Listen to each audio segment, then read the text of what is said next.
In a previous video, we discussed what stocks were and stated that stocks primarily came from natural resource reserves.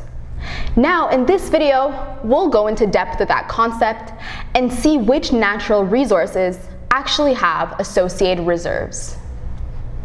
The natural resources that have associated reserves are fuels, minerals, and elements.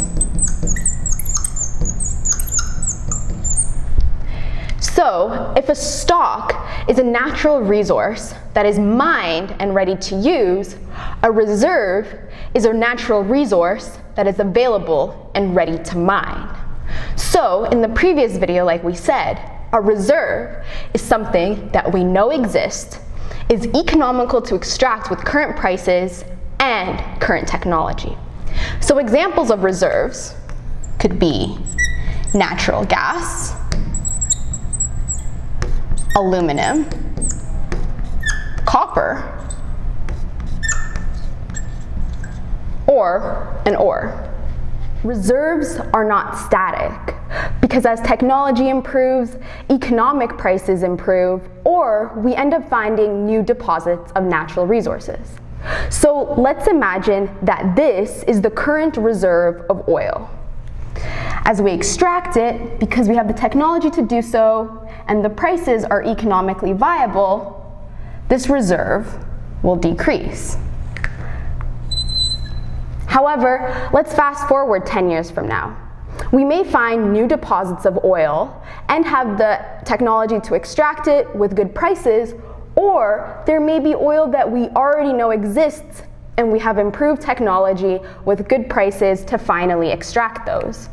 Therefore, the reserve will increase. Reserves will usually fluctuate due to the improvement of technology. Therefore, that's why there's a saying that says, there's been 30 years of oil for the last 50 years. So here are some takeaway points from this video. Remember how we said stocks primarily came from reserves, and reserves are specifically fuels, elements, and minerals? Because the primary energy, which are flows, do not have reserves. However, stocks primarily come from reserves because one flow is an exception. Water. Flows like solar and wind, you aren't able to stock up. But water, hydroelectricity, you are able to. At a hydropower plant, when you have a dam, it's able to create a reservoir, which is essentially your stock of water to use for the plant later. So a more general way to state where stocks come from is all stocks come from dispatchable sources of electricity. These sources are ones that we're able to turn on and off to meet the needs of the fluctuating energy demands. In the next video, we'll be talking about the broader idea of natural resources known as occurrences.